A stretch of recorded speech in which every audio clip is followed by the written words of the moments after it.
Welcome to the Dirty Side of Leadership podcast with Ron and Kristin, where leadership meets entertainment.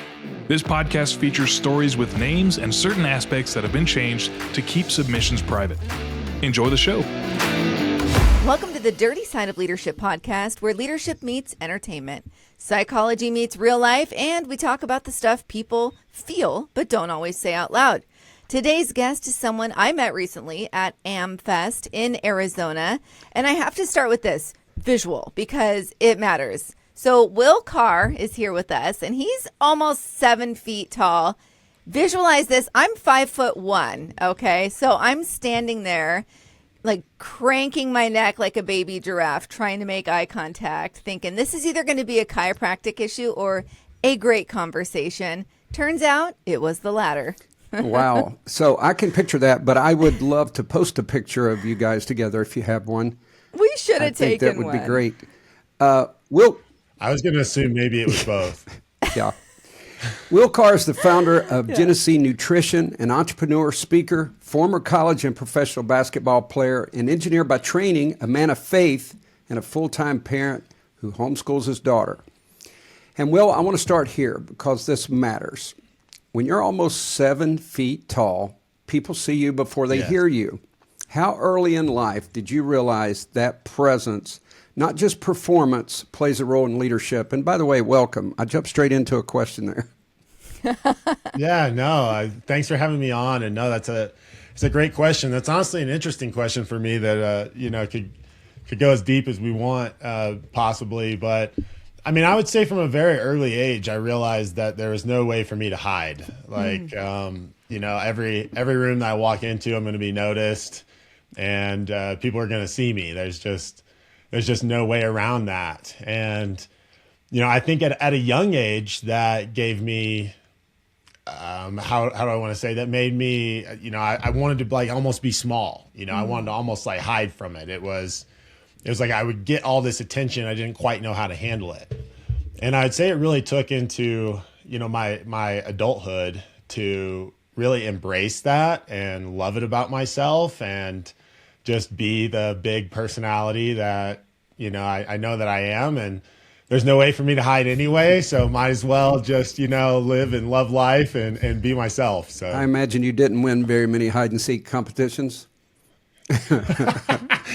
Hide and seek wasn't a good game for me. Like when we would go, I grew up very rural, so in the country, and my buddies and we would get together for paintball, and that was another game. I was a big target. I'd always be one of the first people out in paintball. Oh my goodness. Where did you grow up in the country? So middle of nowhere, Illinois, right on the Mississippi. Okay. And when I say on the Mississippi, like my family property is on the Mississippi River. So, wow. Yeah, great place to be from. Just those Midwestern values and growing up, a great childhood. You guys do a lot of casseroles, right? Do a lot of what? A lot of casseroles in the Midwest. When I think of the Midwest, I think of these like casseroles, just bringing them all. Anyways, No, my mom made a mean casserole. That's for sure. All right, so I'm curious now. Ron just touched on the height, and I'm curious if you feel like people assumed confidence or authority before you had actually earned it. Yeah. I mean, I think oftentimes what I would even tell people that, I possibly felt insecure or, unsure in myself, that it did come as a surprise. And I think that was almost one of the turning points for me was understanding that, if I felt a certain type of way or I was nervous, and then I would ask people, did I come across and I guess that'd be like the first few times I really started doing speaking or really being up in front of people. And I'd be like, did I come across as nervous or what? They'd be like, no, you look. And I'm thinking, how? I was dying inside, Yeah.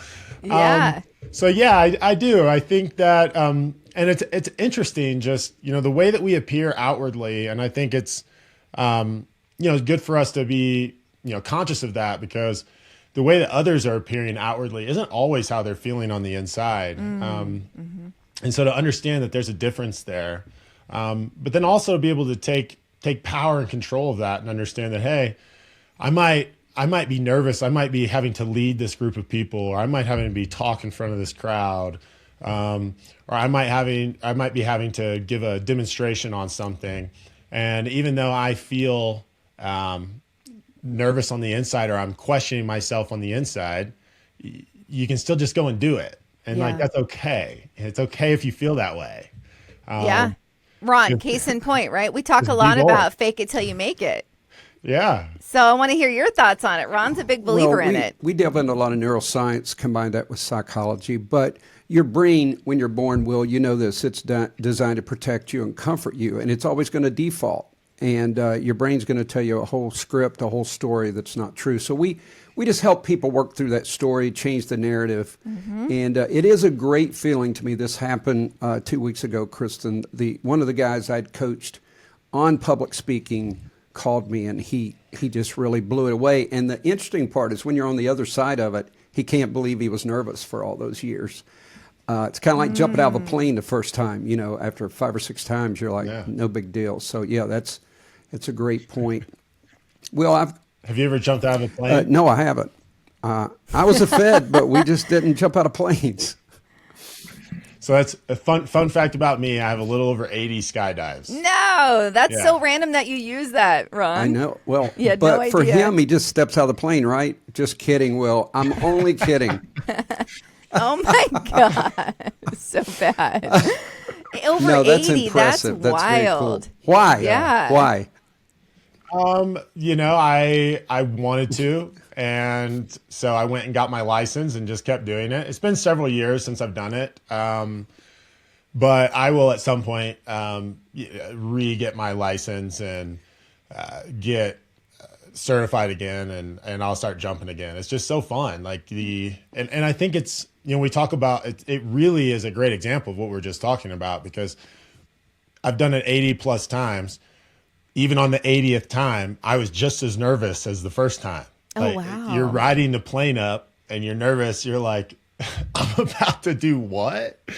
But then you jump out of the plane and you're flying, and it's the coolest thing ever. And it's exhilarating, and you feel thrilled, and and you love what you're doing, and you're in the moment. And I think that's what it comes down to more than anything, at least for me, is what are the things that you can do in your life where you feel in the moment more than anything else, and just how can you get that ultra presence where it's not even that you're just present, like you are the only thing that exists is that exact moment that you're in. You know, Will, that's got to be the ultimate dopamine, endorphins. We had Jeff Zausch from Naked and Afraid on as a guest, and he's one of the stars of that show. But that feeling they get at the end when you've conquered that, it's got to be amazing when you land. I mean, it's just, I can't imagine there's anything like that. I was wondering if Kristin could go tandem. I've been wanting to see her jump out of a plane, so maybe we could. Let's go. Oh my gosh. No, I'm curious though, Will, when you get your license, that mean you can do it on your own? You don't need somebody strapped to you? Right. So and when you get your license, I never had anyone strapped to me. Really? Oh, wow. Yeah. You go and you take a test. They sit you down in a classroom for an hour, and you sign your life away, and then you put on a parachute. And the first 7 times, you have 2 instructors that'll jump with you. So if anything were to go wrong, they can come and pull your parachute cord or something. I was wondering about that. Okay. But I never had anyone strapped to me. It was just wow. go for it. That's in no way do I want to hijack this, but I have to tell you guys, I've never told Kristin this. When I was with U.S. Probation in West Virginia, it would be the day after the New River Gorge Bridge. There would always be bridge jumpers with parachutes, and then our federal facility, base jumpers. It would be. We would have 2 or 3 jumpers because it's against the law from that bridge. But on Bridge Day, they couldn't help themselves. They would come from. I think I had a guy from Colorado. It was really interesting. So I hope it was worth the rush. That would be. Must have been a good bridge over there. Oh, it is. Well, I'm curious about something because I talked about how people probably assumed confidence from you, right? And I feel like leaders deal with that a lot as well. Like people project expectations onto leaders before they even open their mouths. What would you say? You're in leadership. Like, what would you say about that to a group of leaders? I would just say just accept it and embrace it. If everyone's going to already think that you're a confident leader, then just do it. Just be it. And I think the more that you do it, the more that you're going to feel that way too. And I think understand you're put in that role for a reason. Like, God wouldn't put you in a position that he didn't want you to be in. And so if you're in that position, it's your job to step up in that moment. Like you're supposed to lead those people, and there's people counting on you. So rather than getting in your feels and worrying about, man, am I going to mess up, or am I going to say the wrong thing? Yeah. I think, and also understanding that leaders don't have to be perfect. So it's okay if you mess up or you say something wrong or you take the group in a wrong direction. You can always turn, there's a steering wheel. Exactly. Why do you think so many, especially female leaders, they struggle with imposter syndrome? I think that just people don't have, they don't believe in themselves fully. And so, and I think an easy way around that, honestly, just comes through faith and understanding that, we're not the ultimate leader. If we're leading, it should be because God is leading through us. And so if God's putting you in a position to lead and he's going to lead through you, well, then just have faith and trust God and have faith that you're going to say the right thing, that you're going to do the right thing. And I also think that comes back to, I'm sure everyone knows Gary Vee. I love listening to Gary Vee. He talks about, it's great, make decisions fast because you can change the decision just as fast. So don't feel like just because you make a decision, you're stuck in that decision. If you make a decision and then the next day you realize that's the wrong decision, well, then change it. Yeah, really good point. You got to own it, but change it. I had to change gears a lot in my leadership career. So, Will, I've got a two-part question. One is just because we like a little bit of the tea. So, what is something you played college basketball and professionally overseas? And I want to talk about the discipline of teamwork. There's a difference between just being a great player and being a part of a team, being an effective part of a team. I want to hear what that taught you, but what's something that maybe our listeners don't know about playing professional sports overseas, especially basketball? What's one thing first? We'll come back to part two. Yeah, I think, there's the obvious things like it's a culture shock, which is cool in lots of ways. Living in South America was awesome, but obviously it's way different than living here in Colorado. I can imagine. Everyone speaks English here. But so I think there's that, and then the biggest surprise for me was personally I felt like when I went and played overseas, I was going to get to go and travel and see all these places and do all these really cool things. And I did. It was cool to be playing basketball on a professional level in South America, but you have practices, you have games, it's still a job. So it's not as glamorous maybe as I thought it would be. It's still a job. Like the place I lived was wonderful. The food they made for me was insanely good. I still miss the ceviche in Peru, and the pisco sours, but we won't get into those too much. But I think that was probably the biggest shock for me. Like I lived in Peru and I've never been to Machu Picchu. So, I thought I would get to go do things like that more. But it's still a job. So as great it is for your job to be playing basketball, it's still a job. No, that's really good. So talk to us about discipline and being an effective team member. It's different from being an individual sport. Talk a little bit about that. Yeah, well, I think as a team member, you just have to understand to play your role. Like, now when I play in rec leagues and stuff, I shoot threes all the time. But as a big man, if I would have shot a three in a game, I would have, my coach would have been very upset with me. So I think, that's a great example of just when you're on a team, you have to know what you're good at and know your strengths. And maybe you can do other things, But if there's someone on your team that can do that particular part better than you, then you need to allow them to do that. Or even if you're, say you're the most talented player on the team and you can really do everything, but there's 5 roles that need to be filled. Well, if the role that you can fill best is this particular role and there's other teammates that can fill those other roles, you have to allow them to do the best that they can do at those roles. Yeah. And so, and sometimes I think as the leader and someone that might be more talented or have some more skills than some of the other players, you figure out which role is the weakest spot and then you fill that. Maybe you're best at one thing, but there's another guy on the team who can also do that fairly well, but there's no one who can do this other thing. You're going to have to be the one to do the part that no one else can do. Wow. Yeah, that's good. And that can scale into an office, right? Pretty much any industry. I love that. That's a great question and a great answer. And I think that's the great thing about team sports is it leads you into entrepreneurship. It leads you into business. Yeah. It leads you into really anything that you want to do that's going to involve multiple people. So Unless you're Michael Jordan, but we won't get into that. I mean, not everybody can be the GOAT. We agree on that, My Will. goodness. And it's funny, overseas is a whole different world. And what you were saying earlier, it spoke to me because I worked in the Empire State Building on the first floor. And I didn't go up to the top until the day before I moved away. I was like, okay, I haven't even been to the top of this building and I work in this building, right?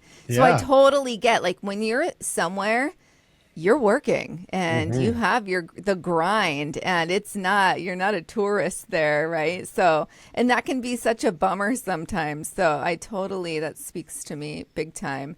But like we talked about, so overseas, whole different world, different cultures, expectations, community styles.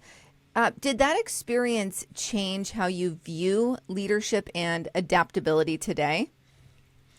I mean, in hindsight, I suppose the way that it would have helped me grow in that perspective is just the ability to constantly be on your toes and be comfortable with that.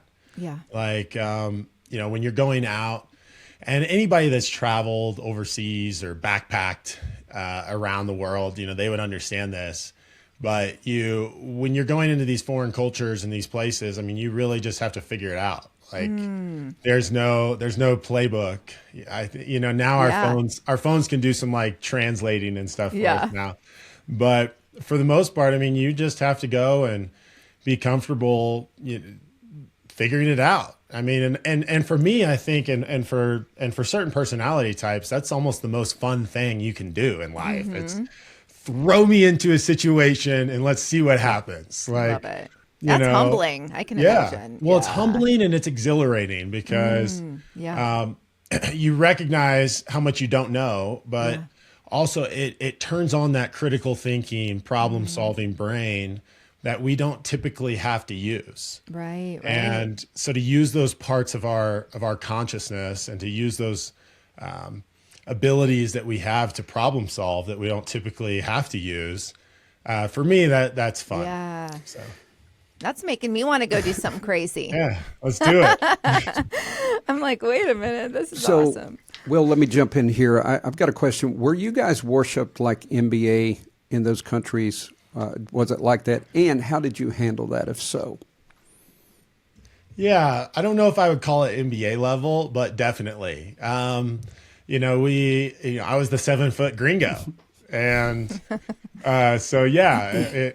they do. They love you. I mean, we would fill out the stadium and they do. They love having, good athletes come that they can watch and enjoy. And I think, the easiest way to handle that is just to embrace it, I think that's honestly one of the cool things about the overseas level versus something like the NBA is as you get to something like the NBA, you're at the absolute top, and there's millions and millions of people that would swarm you.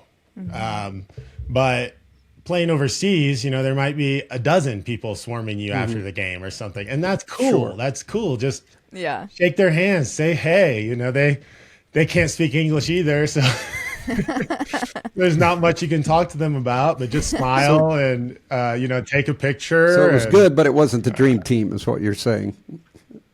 Yeah, it's different. You know, I think I had a friend as I was growing up would call me. He would say I'm a walking celebrity. So just everywhere I go because I'm so tall. Oh yeah. And so I think, you know, that's kind of how I took it overseas. It's just, you know, if someone wants to take a picture, let's take a picture, and you know, just embrace it. That's awesome. It's the right outlook to have. I appreciate that about you. Yeah. It's cool. It's really cool. All right, let me dive into something here. So we're going to talk about the human system a little bit here. So you have a degree in industrial and systems engineering, if I'm not mistaken. Yep. I would never take you for the engineer type, by the way. You're too outgoing and socially normal. Wow. Well, thank you. I know. Sorry Yeah, for the engineers we listening, apologize. but there's definitely a stigma. Ron's embarrassed by me. For good reason.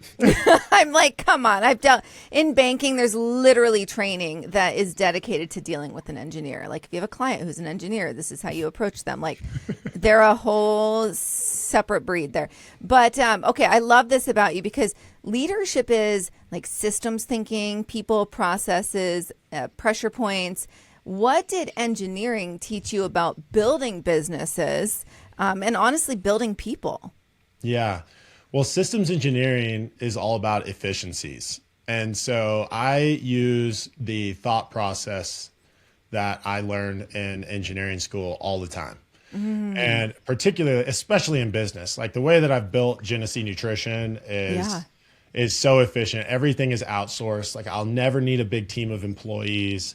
You know, as we grow, maybe a couple more salespeople, a couple more marketing people, but my manufacturing is all outsourced. My warehousing, shipping, fulfillment, it's all effectively outsourced. So much of the things that a typical business like what I have would need to spend millions of dollars on, I don't.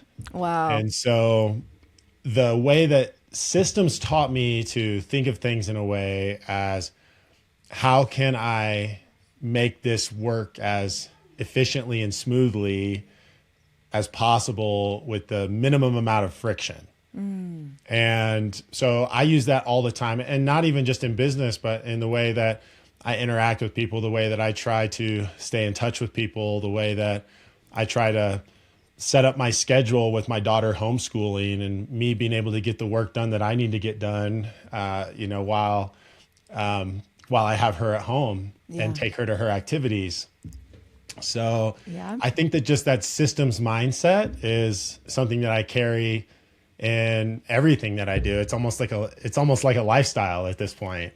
But it's just how I think. It's how I operate. Well, I love it's so interesting. You said that in our monthly coaches meeting, we told people, you know, everyone's goal setting in January. We told them to think systems, not goals, because there's a breakdown in systems. That's why you don't reach your goals. And so that's what we've been working on with a lot of clients. And I'm sure you agree with that. Oh, yeah. Yeah. I have to touch on this, because I actually did not know that you homeschooled until I was doing some research on you before this interview. And I homeschool my kids right now. And so I think that's awesome. Just talking about it from like an entrepreneurial standpoint.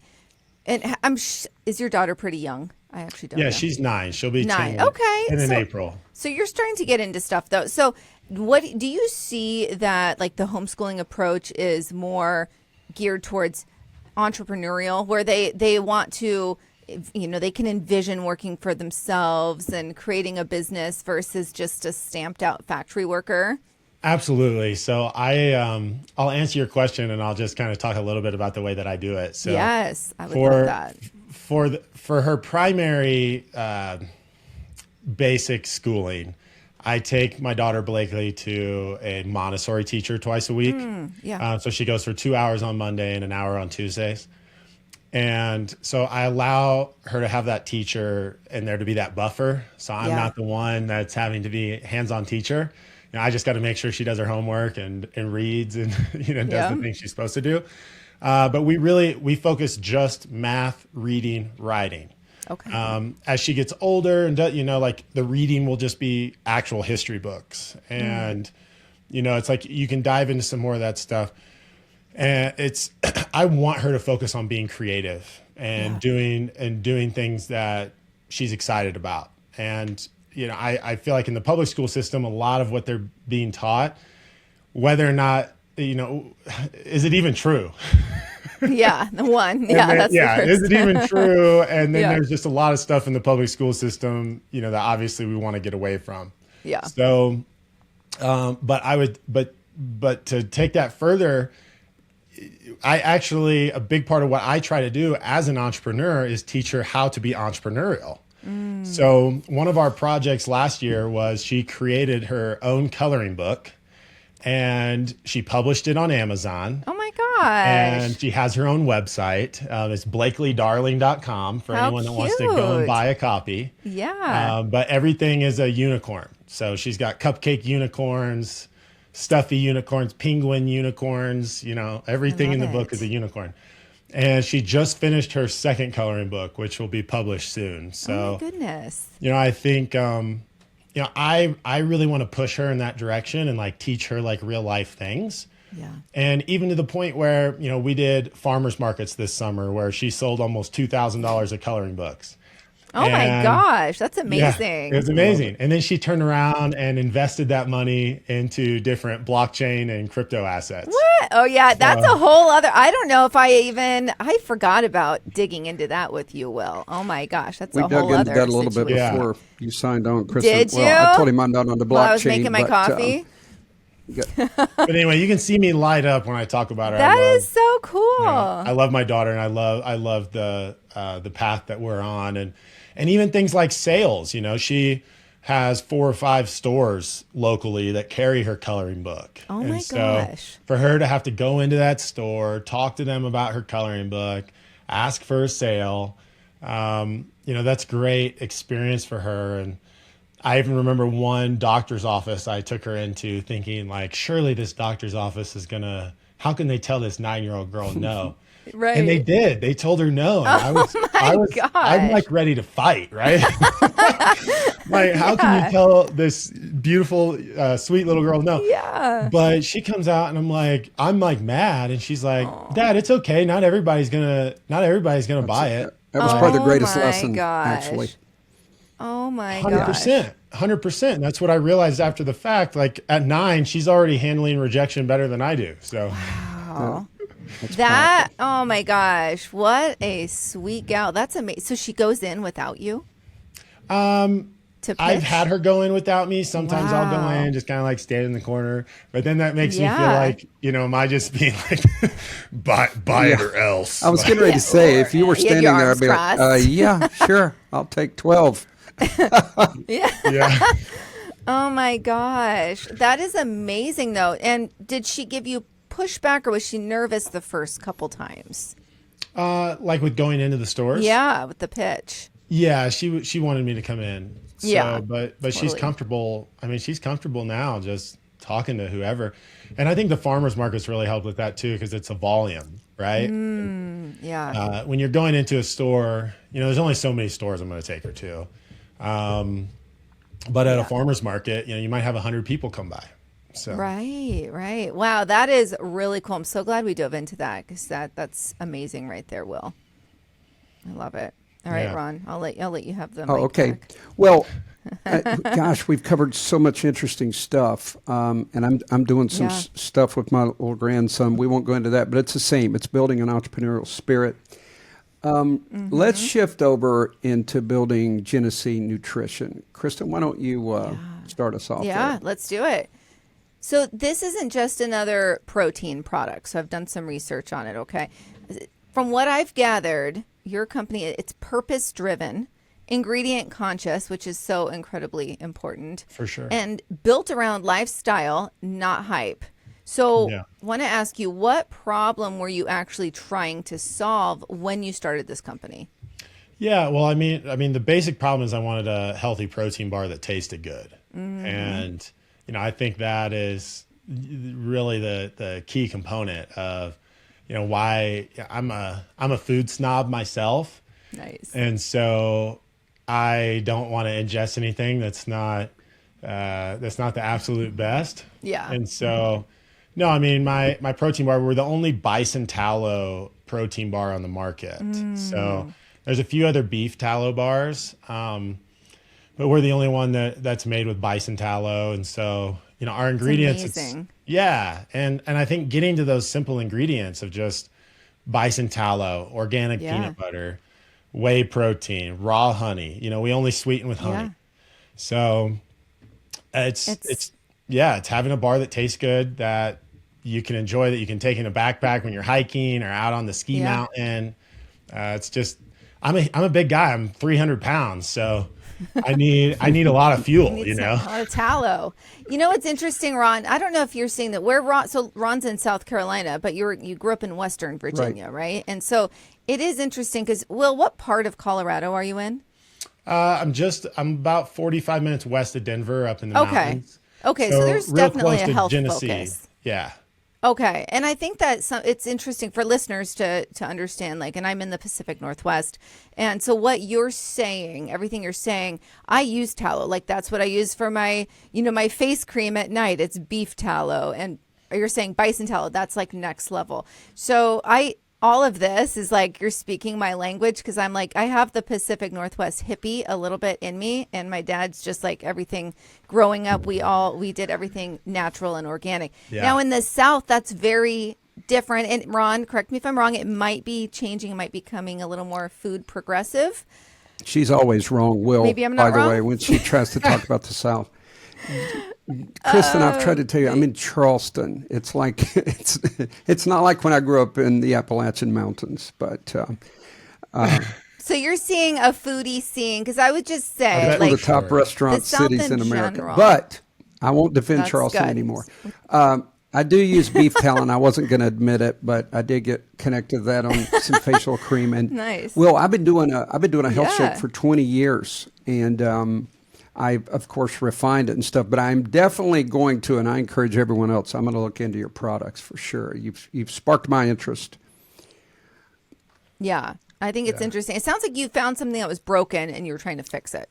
Yeah, I mean, I think the bar market is so flooded with products, right? There's 1,000 protein bars, maybe not quite, but there's several hundred protein bars, and so there's so many products that 95% of them are just full of absolute junk. But even the other 5%, you have things like sugar alcohols, or there's so many ingredients that are considered natural, but I can't even pronounce them.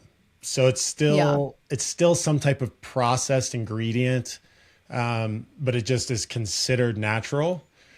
And so I think you have your standard bars that might be 4 ingredients. It's like dates and almond and but then it tastes exactly like what you think it would. Exactly. And so finding that type of bar that is high in protein, high in healthy fats, but also tastes good. So we have a snickerdoodle, a white chocolate toffee, and a coffee latte, and which has about 50 milligrams of caffeine of an instant organic coffee. Oh, that's awesome. Yeah. So all right, I'm curious, Will, what does this look like? So you have an idea, right? Yep. So what do you do once you get the idea? What's your next step? Start reaching out to anyone and everyone and using Google to figure out how to make it happen. Investors or partners or... if people need investors, there's, you can even find investor networks, and I think that's probably one of the tougher parts, because we have the internet at our fingertips these days. Yeah. And if you really want to figure something out, you have no excuse not to figure it out, no matter what the business is. And I think it's just like putting one foot in front of the other. You're not going to know everything. Just start with what you do know and start going, because business is going to really quickly show you what you're missing. It's going to become very obvious what part of the complete circle hasn't isn't there, Yeah. What It's like the parts of stress puzzle- test. Yeah. Right, Ron? We're always talking about you have to do a stress fact. test and see Yeah, what's gap broken. analysis. And Yep, exactly. gap and yeah, exactly. Yeah, So it's going to so become you have very the clear. idea, you start reaching out to people. What was your next pivotal moment? I mean, I think, figuring out how to get sales. I mean, there's so many things to business you have to do, how to create a website for the first time, Yeah. or how to get my packaging done, getting a graphic artist, finding an R&D team that can actually make the bar with the flavors and the ingredients that I want. Finding a contract manufacturer that has the equipment to make it. Yeah. Finding places that make the packaging that you're going to need. I mean, but these are things that as you put one foot in front of the other, it's like, okay, well, now I figured out someone that's going to make the actual bar. Well, I guess now I need to figure out someone that's going to make my packaging, and it's just following that. I mean, if you have any type of intelligence, you can, Especially with Chat GPT and all that, right? These days. Well, and now with AI, it's ridiculous. Right. It can really walk you through how to do everything. I mean, it's almost at the point where AI will completely build your website, and so many of the different marketing tasks can be automated through AI now.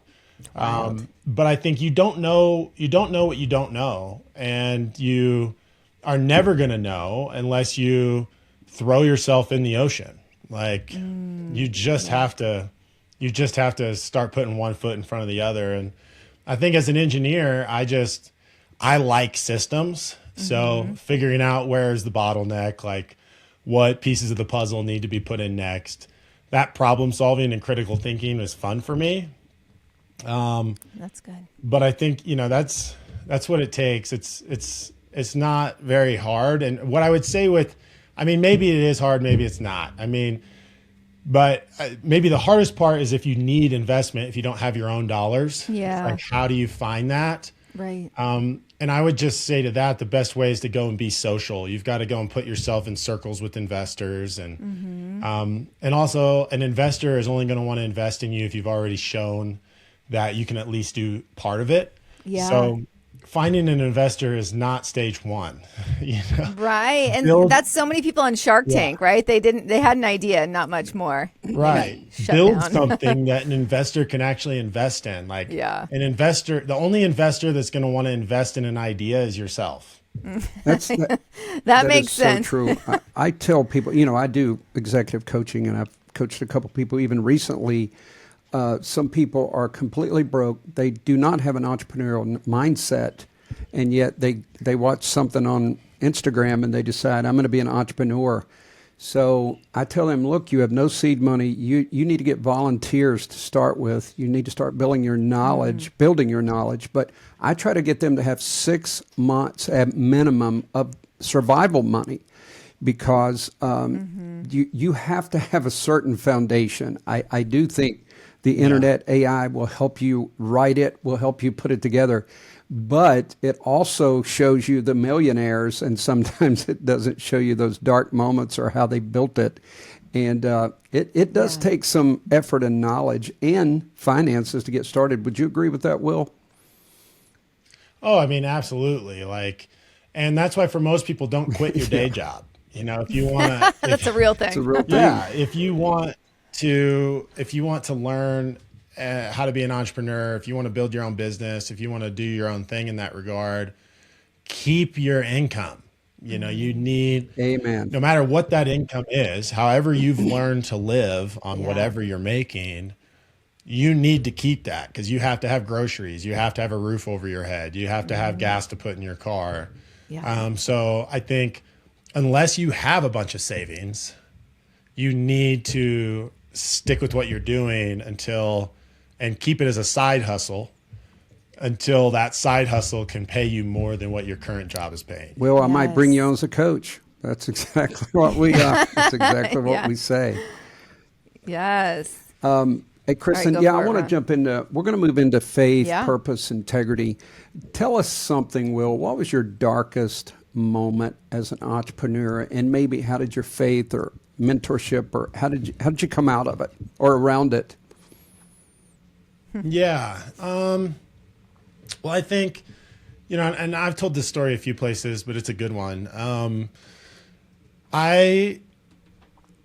Excuse me. At one point in my entrepreneurial career, I was making protein powders, and I had a contract manufacturer put a wrong ingredient in a protein powder. And although it was very clear through our communication that wasn't an ingredient that I wanted in there, I signed off on it. So Brutal. one, as an entrepreneur, everything falls back on your shoulders. Right. The moment you want to blame anyone else, you're already setting yourself up for failure. So you have to take responsibility for literally everything. But at the end of the day, I had 2,000 units of this protein powder that I couldn't sell as that current brand that I had at the time. And I needed to figure out what to do with it. So I'd already spun up brands before. So I spun up a whole new brand in the matter of a week and made it an Amazon exclusive brand. We're only going to sell the product on Amazon, right? It's like, wow. So at that moment, it felt like I had turned lemons into lemonade. I thought it was like, this thing, I got punched in the face. I'm already back up. I'm already winning. Yeah. Well, in order to promote that brand, I was getting different influencers and stuff involved. And with an Amazon brand and a product on Amazon, everybody thinks, we all know Amazon from a consumer standpoint. Right. We order something and it's there in 1 or 2 days. Well, from a business standpoint, if you want to ship something, even of your own inventory, it can take 2 to 3 weeks to get that pulled from the warehouse and shipped. So I did something that I thought was very smart, and I created a 99% off code for myself so I could order my own ingredient or order my own product and ship it to an influencer and get it there in a couple days. Well, because of plugins to Amazon like Honey, if anyone's familiar with that, Honey will like scrub Amazon to find the best coupons. Oh, no. Yes, now you know where this story's going. Yes. I had my 99% off code posted in a $5 and under deal, and in 3 hours' time, my entire inventory was sold No. for less than $1. Oh my gosh. And Amazon still charged me $7,000 plus to ship it all. Oh, brutal. What was your Yeah, total so in loss? total, it Yeah. was like around $75,000. Oh. And, gosh. which, $75,000 is a lot of money. And, I don't care who you are. $75,000 is a lot of money. Yeah. So especially just to lose. But I mean, it was a big lesson. I mean, there's nothing I could do about it. So, you just take it on the chin. I feel that one. Oh Yeah. my gosh. Yeah. You take it on the chin and you just move forward. And it's like, okay. I take the 5-minute rule, and it's, if you have 5 minutes to be as mad as you want about something, and then you have to move on. So That's what I used to do I was in gonna meetings. say, I love Kristin, that. I think that's what you did. Yeah. I'm like, you guys can bitch and moan for 5 minutes and then we're moving on. yeah.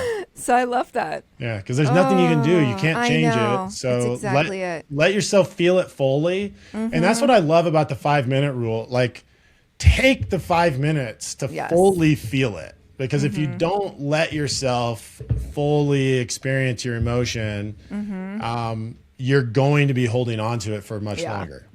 So feel it to the max, scream, yell, be pissed. Yeah. And then focus your attention on, okay, what do I do now? Yeah. Ah, that speaks to me.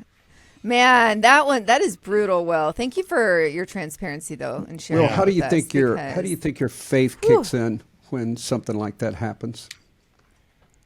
Yeah, well, I have this underlying belief that anything and everything that happens to us happens for us. And so I think that God gives us things that are hard, or gives us challenges, or gives us things that on the human mind level might seem unfair or might seem insurmountable, to remind us and show us that that God has a greater plan. And so we don't even have to know what that greater plan is. I think our human minds want to be like, we need to know and understand everything. Yeah. But I think it almost comes down to that reverse correlation of intelligence to success. Like sometimes the most successful people are the least intelligent because they don't overthink it, or they don't know enough to stop themselves or get in their own way. But like with faith in particular, I just have this belief, no matter what, that God is looking out for me, and God's putting me on the right path and the right journey. Part of my prayer every day is thanking God for putting me in the right places with the right people, to have the right experiences with the right opportunities, and the right challenges to keep me on my divine path wherever I'm meant to go. And so whenever those things do happen that don't feel right, or they're hard, or they suck, it's like, okay, God's trying to teach me a lesson, or somehow, some way in the future, this is going to be of benefit, or It'll make sense in some way that I might not understand. So, Man, I really appreciate you again telling that story, because I feel like that would resonate with so many people, and in the way you were able to overcome. And I'm so glad that you also like the 5-minute rule, because big believer in it. And I know you have a big business call coming up soon, so I want to make sure you get off in time. oh yeah, Yeah, you have like 5 minutes. So 5 minutes. let's go ahead and bring this to a close. I am really glad that we crossed paths.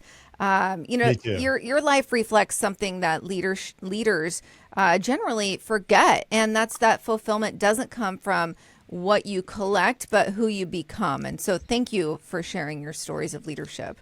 Yeah, absolutely. Well, thanks for having me on. This is fun. I'm glad to be friends with you guys, and always happy to chat. Yeah, well, it was great to meet you, absolutely. and I will tell you that I am a leadership, I guess, connoisseur and listener of leadership, and there's just not enough talk about faith, and but yet most of the great leaders in history were men and women of faith, and we're on a course to bring that back to the discourse, and Kristin and I try to do that. So I really do appreciate your approach to faith. But I'll tell you something that really stood out to me, and I hope parents heard you.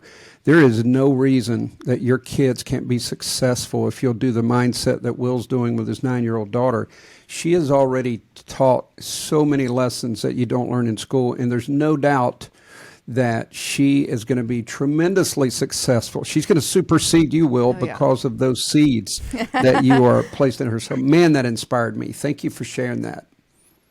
Absolutely. Yeah, thank you. And I think that should be the goal of parent. The goal as a parent is to make sure your child supersedes you, right? That's exactly right. And I want her to be the next guest. We're not bringing you back, Will. We want your daughter. Wouldn't that be something? I would do it, my Kristin. gosh. Let's figure that out.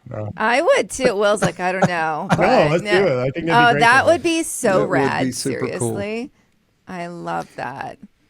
Awesome. Well, thank you so much, Will. You're such a great person, and I'm really excited to stay in touch and see what the future holds for you. It's huge. Yeah, absolutely. Well, good community. I think that's yes. one of the most important things anyone can focus on is just building your network of community. And exactly. So, and that's why conferences, right? We talk about conferences, Ron, and that's why I go to AMFEST or SAS, is to meet people like you and to have these relationships. Absolutely. All right, everybody, be the leader you're meant to be.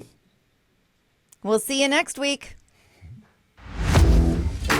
The Dirty Side of Leadership podcast is brought to you by Forward Operations. If you'd like to book Ron or Kristin for speaking events, training, or executive coaching, visit forwardoperations.com. Be the leader you're meant to be.